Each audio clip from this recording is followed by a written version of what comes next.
എന്നാൽ ഡോക്ടർമാർക്കും രോഗികൾക്കും ഈ ഒരു കാര്യം ഇതൊരു ലക്ഷറി അല്ല, നമ്മുടെ ബേസിക് ഹ്യൂമൻ റൈറ്റ് ആണ് എന്നുള്ള കാര്യം മനസ്സിലാക്കണം.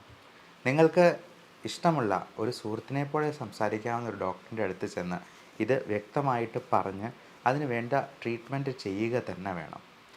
ഈ ED എന്ന് പറയുന്നത് കൂടുതലും മാനസികമായിട്ടുള്ള പ്രശ്നങ്ങൾ കൊണ്ട്, ആങ്സൈറ്റി കൊണ്ട് ഉണ്ടാകുന്നതാണ് എന്നുള്ളതാണ് നമ്മൾ മനസ്സിലാക്കേണ്ടത്. അതിനൊരു ഉദാഹരണവും ഞാൻ പറയാം.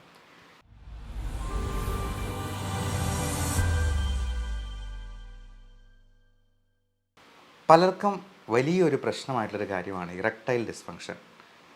ഡോക്ടർമാരുടെ അടുത്ത് തുറന്ന് പറയാനായിട്ടത് മടിയാണ്. ഡോക്ടർമാർക്കും അതിനെ അഡ്രസ്സ് ചെയ്യാനായിട്ട് ഒരു സങ്കോചമുണ്ട്. എന്നാൽ ഡോക്ടർമാർക്കും രോഗികൾക്കും ഈ ഒരു കാര്യം ഇതൊരു ലക്ഷറി അല്ല, നമ്മുടെ ബേസിക് ഹ്യൂമൻ റൈറ്റ് ആണ് എന്നുള്ള കാര്യം മനസ്സിലാക്കണം. നിങ്ങൾക്ക് ഇഷ്ടമുള്ള ഒരു സുഹൃത്തിനെ പോലെ സംസാരിക്കാവുന്ന ഒരു ഡോക്ടറിൻ്റെ അടുത്ത് ചെന്ന് ഇത് വ്യക്തമായിട്ട് പറഞ്ഞ് അതിന് വേണ്ട ട്രീറ്റ്മെൻറ്റ് ചെയ്യുക തന്നെ വേണം. ഈ ED എന്ന് പറയുന്നത് കൂടുതലും മാനസികമായിട്ടുള്ള പ്രശ്നങ്ങൾ കൊണ്ട്, ആങ്സൈറ്റി കൊണ്ട് ഉണ്ടാകുന്നതാണ് എന്നുള്ളതാണ് നമ്മൾ മനസ്സിലാക്കേണ്ടത്. അതിനൊരു ഉദാഹരണവും ഞാൻ പറയാം. ഇപ്പോൾ സെക്സ് ചെയ്യാനായിട്ട് തയ്യാറായി നിൽക്കുന്ന സമയത്ത് നമ്മുടെ കട്ടിലിനിടയിൽ ഒരു പാമ്പിനെ കണ്ടെന്ന് വിചാരിക്കുക. എല്ലാം റെഡിയായിട്ട് നിൽക്കുമ്പോൾ ആ സമയത്ത് പെട്ടെന്ന് നമ്മുടെ ഇമോഷൻ ഒന്ന് ചേഞ്ച് ചെയ്യുന്നാൽ, നമ്മുടെ കോൺസെൻട്രേഷൻ ഒന്ന് ഡൈവേർട്ടായി പോയി കഴിഞ്ഞാൽ പിന്നെ നമുക്ക് സെക്സ് ചെയ്യാൻ കഴിയുമോ? അതുപോട്ടെ, നമ്മുടെ അടുത്ത ആരെങ്കിലും മരിച്ചു എന്നറിയുവാണ്, നമ്മുടെ ബന്ധുക്കൾ ആരെങ്കിലും അല്ലെ സുഹൃത്തുക്കൾ ആകസ്മികമായിട്ട് മരണപ്പെട്ടു എന്ന് പെട്ടെന്നൊരു വാർത്ത കേട്ടു. തീർച്ചയായിട്ടും ആ വാർത്ത കേട്ട് കഴിഞ്ഞാൽ എത്ര സെക്സ് ചെയ്യാൻ തയ്യാറായി നിൽക്കുന്ന ഒരാളാണെന്നുണ്ടെങ്കിലും ഇറക്ഷൻ സംഭവിക്കാതെ പോകും. സെക്സിൽ പുരുഷനും സ്ത്രീയും രണ്ട് തരത്തിലുള്ള റോൾസാണ് പ്ലേ ചെയ്യുന്നത്. സ്ത്രീ അതിനകത്തൊരു പാസീവ് പാർട്ട്ണർ മാത്രമാണ്, അതിൽ പുരുഷനാണ് ആക്റ്റീവ് പാർട്ട്ണറായിട്ടുള്ളത്. അപ്പോൾ പുരുഷന് ഇറക്ഷൻ ഉണ്ടാവണമെങ്കിൽ അദ്ദേഹത്തിൻ്റെ മാനസിക നില അത്രയധികം കോൺസെൻട്രേറ്റഡ് ആയിട്ട് അതിനു വേണ്ടി സന്നദ്ധരായിരിക്കണം. അപ്പോൾ അതിന് പലപ്പോഴും പറ്റാതെ വരുമ്പോൾ നമ്മൾ തന്നെ നമ്മുടെ മനസ്സിനെ ഓർമ്മിപ്പിക്കേണ്ട ഒരു കാര്യമുണ്ട്. ഇത് സാധാരണ രീതിയിലുള്ള പ്രകൃതിയുടെ ചോദന പ്രകാരം ഉണ്ടാകുന്ന ഒരു പ്രതിഭാസമാണ്. നമ്മൾ ഭക്ഷണം കഴിക്കുന്ന പോലെ അല്ലെങ്കിൽ മൂത്രം ഒഴിക്കുന്നത് പോലെ തന്നെ അത്രയും സിമ്പിളായിട്ടൊരു കാര്യമാണ് എന്ന് നമ്മുടെ മനസ്സിനെ ഓർമ്മിപ്പിക്കണം. ഇതൊരു സിമ്പിൾ കാര്യമാണ് എന്ന് ഓർമ്മിപ്പിച്ചുകൊണ്ട് തന്നെ ഇതിലേക്ക് പോകാനായിട്ട് ശ്രദ്ധിക്കുക. അതല്ല ഇതൊരു വലിയ കാര്യമാണ് എന്നിങ്ങനെ ആലോചിച്ച് തന്നെ അത് ചെയ്യുമ്പോൾ തീർച്ചയായിട്ടും അതിനകത്ത് അപാകതകൾ ഉണ്ടാകാനുള്ള സാധ്യതയുണ്ട്. ഇത് ശരിയാവുമോ എന്നിങ്ങനെ പേടിച്ച് മിക്കവാറുമൊക്കെ ഗൾഫിൽ ജോലി ചെയ്യുന്നവരൊക്കെ നാട്ടിൽ വരുമ്പം അഭിമുഖീകരിക്കുന്നൊരു വലിയ പ്രശ്നമാണ്. നാട്ടിൽ വന്നു ഒരു മാസത്തേക്ക് ലീവിന് വന്നത്, അത് ഒരാഴ്ച കഴിഞ്ഞു 2 ആഴ്ച കഴിഞ്ഞു ശരിയാവുന്നില്ല. അങ്ങനെ ശരിയാകാതെ വന്നു കഴിഞ്ഞപ്പോഴത്തേക്കും ആദ്യത്തെ 1-2 പ്രാവശ്യം കഴിഞ്ഞപ്പോൾ തന്നെ പിന്നെ ഭയങ്കര പേടിയായി. പിന്നെ ഓരോ പ്രാവശ്യം ചെല്ലുമ്പോഴും ഇത് ശരിയാവുമോ എന്നുള്ള പേടിക്കുകയും ചെയ്യും, ശരിയാകാതെ പോവുകയും ചെയ്യും. അപ്പോൾ ഇങ്ങനെയുള്ളപ്പോൾ നമുക്ക് വളരെ എഫക്റ്റീവായിട്ടുള്ള ചില മരുന്നുകൾ കൊണ്ട് ഇതിനെ ഒന്ന് മാനേജ് ചെയ്യാനായിട്ട് കഴിയും.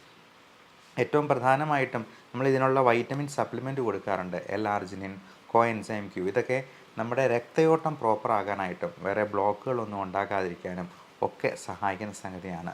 ലിംഗത്തിലേക്ക് നല്ല രക്തയോട്ടം ഉണ്ടായിരുന്നാൽ മാത്രമേ ഈ പറഞ്ഞ പോലെ നല്ല ഇറക്ഷൻ ഉണ്ടാകത്തുള്ളൂ. അതുപോലെ തന്നെയാണ് പ്രീമച്വർ ഇജാക്കുലേഷനും. അതിന് കൂടുതൽ സമയം കിട്ടാനായിട്ട് ഉള്ള കുറച്ച് ടെക്നിക്കുകളുണ്ട്. ഇങ്ങനെയുള്ള കാര്യങ്ങളെല്ലാം നമ്മൾ വിശദമായിട്ട് പലപ്പോഴും പറഞ്ഞു കൊടുക്കാറുണ്ട്. നമുക്ക് എല്ലാ കാര്യങ്ങളും ഒരു വീഡിയോയിൽ സംഗ്രഹിച്ച് പറയുക എന്ന് പറയുന്നത് പ്രാക്ടിക്കലി പോസിബിൾ അല്ല.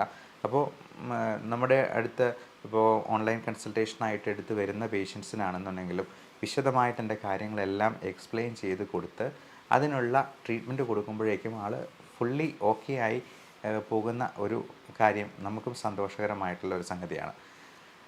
അതേപോലെ തന്നെ ഇതിൻ്റെ പേരിലുണ്ടാകുന്ന ചൂഷണങ്ങൾ പലപ്പോഴും അശാസ്ത്രീയമായിട്ടുള്ള പല മാർഗങ്ങളിലൂടെയും രോഗികൾ ഇങ്ങനെ സഞ്ചരിക്കുന്നുണ്ട്. ഇതിനുള്ള പല തരത്തിലുള്ള പരസ്യങ്ങളും കണ്ട് അതിൽ നിന്നും പൈസ ചിലവാക്കി ചിലപ്പോൾ ആരോഗ്യം കൂടെ നഷ്ടമാക്കി വരുന്ന ഒരു കാഴ്ചയും നമ്മൾ കാണാറുണ്ട്. മനസ്സിലാക്കുക, 1993 വയാഗ്ര കണ്ടുപിടിച്ചത്. ഈ വയാഗ്ര അടങ്ങിയിട്ടുള്ള പല രീതിയിൽ അടങ്ങിയിട്ടുള്ള പല തരത്തിലുള്ള മരുന്നുകളും പല പേരുകളിൽ പലയിടത്തായിട്ട് ഡിസ്ട്രിബ്യൂട്ട് ചെയ്യുന്നുണ്ട്. എന്നാൽ ഈ വയാഗ്ര ഒരു പ്രത്യേക ഡോസിൽ തന്നെ കഴിച്ചില്ല എന്നുണ്ടെങ്കിൽ ഒത്തിരി ഡോസ് കൂട്ടി കഴിച്ചാൽ, പ്രത്യേകിച്ച് 50 വയസ്സ് കഴിഞ്ഞിട്ടുള്ള ഡയബറ്റീസോ ഹൈപ്പർ ടെൻഷനോ ഒക്കെ ഉള്ള ആൾക്കാർക്ക് അത് ഒത്തിരി കഴിച്ചു കഴിഞ്ഞാൽ ഹാർട്ട് അറ്റാക്ക് വരെ വരാനുള്ള സാധ്യതയുണ്ട് എന്നുള്ളത് പ്രത്യേകം ഓർമ്മിപ്പിക്കുന്നു. അതോടൊപ്പം നമുക്ക് ആങ്സൈറ്റി കുറയ്ക്കാനുള്ള മരുന്നുകളും ചിലപ്പോൾ ഇതിൻ്റെ കൂടെ ആവശ്യമായിട്ട് വന്നേക്കാം. കാരണം ആ ആങ്സൈറ്റി കുറച്ചില്ല എന്നുണ്ടെങ്കിൽ ഒരിക്കലും ഫലപ്രദമായിട്ടൊരു സെക്ഷൽ ഇൻ്റർകോഴ്സ് പ്രാപിക്കാതെ വരും. ആളുകൾ ഇതിനു വേണ്ടി എത്രമാത്രം പൈസ ചിലവാക്കുന്നു എന്നുള്ളത് ചിലപ്പം നമ്മളെ തന്നെ ഞെട്ടിപ്പിക്കുന്നതാണ്. മുമ്പ് ഒരു പേഷ്യൻ്റ് വന്നപ്പോൾ പറഞ്ഞാണ്, ടൈഗർ ടെസ്റ്റിസിന് വേണ്ടി പുള്ളി ലക്ഷങ്ങളാണ് പിടിച്ചത്. 1-2 ലക്ഷം രൂപ കൊടുത്ത് ടൈഗർ ടെസ്റ്റിസ് വാങ്ങിച്ച് എങ്ങനെ ഉപയോഗിച്ചു എന്നുള്ളത് ഞാൻ ചോദിക്കാൻ പോയില്ല.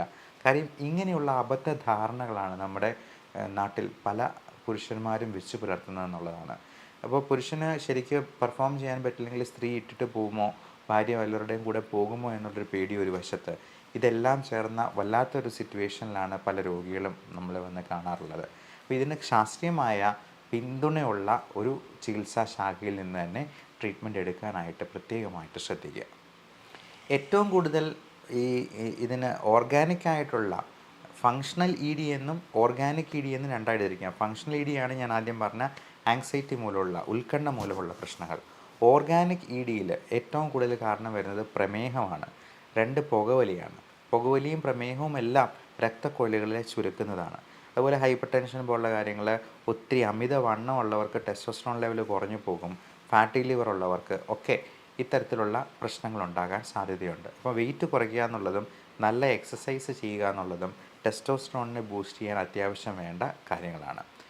ഇനി അടുത്ത കാര്യം, പലപ്പോഴും തൈറോയിഡിൻ്റെ അബ്നോർമാലിറ്റി മൂലം പല ആൾക്കാർക്കും ഈ പറഞ്ഞ ഈ സെക്ഷൽ ആയിട്ടുള്ള ഫീലിങ്സിൽ മാറ്റം വരാറുണ്ട്. അത് സ്ത്രീകൾക്കാണെങ്കിലും പുരുഷന്മാർക്കാണെങ്കിലും തൈറോയിഡിൻ്റെ പ്രവർത്തനം കറക്റ്റാണോ എന്ന് ഉറപ്പ് വരുത്തണം. അതേപോലെ 50 വയസ്സ് കഴിഞ്ഞിട്ടുള്ള പുരുഷന്മാരിൽ പ്രോസ്റ്റേറ്റ് ഗ്രന്ഥികളിൽ വീക്കമുണ്ടാകുമ്പോഴത്തേക്കും ടെസ്റ്റോസ്റ്ററോൺ ലെവൽ കുറയാം, ഹോർമോൺ ലെവലിൽ ഇംബാലൻസ് ഉണ്ടാകാം. അപ്പോൾ അതും പ്രത്യേകമായിട്ട് നോക്കേണ്ടതാണ്. ഇനി ഇതിനോട് താല്പര്യമില്ലാത്ത, അപ്പോൾ ഹോമോസെക്ഷുവാലിറ്റിയിൽ താല്പര്യമുള്ള ആൾക്കാരുണ്ടാകാം, പിന്നെ മറ്റു തരത്തിലുള്ള മാനസിക പ്രശ്നങ്ങളുള്ളവരുണ്ടാകാം. അപ്പോൾ അങ്ങനെയുള്ളവരൊക്കെ ഒരു ഐഡൻറ്റിറ്റി ക്രൈസിസിലൊക്കെ ഇരിക്കുന്ന ആൾക്കാർക്കും ഈ സെക്ഷൽ പ്രോബ്ലം ഒരു വലിയ പ്രഹേളികയായിട്ട്, ഒരു ചോദ്യചിഹ്നമായിട്ട് അവരുടെ മുമ്പിൽ നിൽക്കും. അത് അങ്ങനെയുള്ളവരെ നമുക്ക് കറക്റ്റ് ചെയ്യാനായിട്ട് റിപ്പീറ്റഡ് ആയിട്ടുള്ള കൗൺസിലിംഗ് സെഷൻസും സിറ്റിങ്സും ഒക്കെ വേണ്ടി വരുന്നതായിട്ട്. വേറൊരു പ്രത്യേകതരം കണ്ടീഷനുണ്ട്, POIS, post orgasmic illness syndrome എന്ന് പറഞ്ഞാൽ. അതായത് ഓർഗാസം, രതിമൂർച്ച സംഭവിച്ചതിന് ശേഷം, ഇജാക്കുലേഷന് സംഭവിച്ചതിന് ശേഷം ഭയങ്കരമായ തലകറക്കം, തലവേദന, ഭയങ്കര ക്ഷീണം, എണീറ്റ് നിൽക്കാൻ പോലും പറ്റാതെ വരുന്ന അങ്ങനെയുള്ള പല കണ്ടീഷൻസും, നമുക്ക് പോലും അറിയാൻ മേലാത്ത പല അസുഖങ്ങളുമൊക്കെ ചിലപ്പോൾ നമ്മുടെ ചുറ്റുവട്ടത്തിൽ തന്നെ ഉണ്ടാകാം. അതിന് മറ്റൊരു പേര് പറയും ധാറ്റ് സിൻഡ്രോം എന്ന്, DHAT സിൻഡ്രോം എന്നുള്ളത്. അപ്പോൾ ഈ ധാറ്റ് സിൻഡ്രോമും POIS ഒക്കെ നമുക്ക് ട്രീറ്റ് ചെയ്യുന്നത് കോഗ്നിറ്റീവ് ബിഹേവിയർ തെറാപ്പി വഴിയും, അത് സൈക്കോളജി കൗൺസിലിങ്ങിൻ്റെ ഒരു ഭാഗമാണ്. അതേപോലെ തന്നെ ആൻറ്റി ഡിപ്രസൻസും ആൻറ്റി ആങ്സൈറ്റി മരുന്നുകളുമൊക്കെ പലപ്പോഴും ആവശ്യമായിട്ട് വരും. ഈ മരുന്നുകൾ കൊണ്ട് മാത്രമേ പലപ്പോഴും ഇങ്ങനെയുള്ള രോഗികളെ അതിൽ നിന്ന് മുക്തരാക്കി കൊണ്ടുവരാൻ പറ്റുള്ളൂ. ഇതിൻ്റെ സൈഡ് ഇഫക്റ്റിനെ കുറിച്ച് നിങ്ങൾ ഒരു തരത്തിലും പേടിക്കേണ്ട. കാരണം ഇതെല്ലാം പഠിച്ചിട്ടാണ് നമ്മുടെ രോഗിക്ക് പ്രശ്നമുണ്ടാക്കുന്ന ഒരു മരുന്ന് നമ്മൾ തരുന്നത്. നമ്മുടെ റെപ്യൂട്ടേഷൻ തന്നെ കളയുന്ന ഒന്നാണല്ലോ. അതുകൊണ്ട് ഡോക്ടർമാർ ഒരിക്കലും അങ്ങനെയൊന്നും ചെയ്യില്ല എന്നുള്ളത് മനസ്സിലാക്കുക. അപ്പോൾ ആ ഒരു ട്രസ്റ്റോടു കൂടി ഇതിന് ശാസ്ത്രീയ പിന്തുണയുള്ള ഒരു ചികിത്സാ ശാഖ തന്നെ തിരഞ്ഞെടുക്കുക. എല്ലാവർക്കും നല്ല ശാരീരിക മാനസിക ആരോഗ്യം ആശംസിക്കുന്നു. Love and regards, doctor Bipin Jose.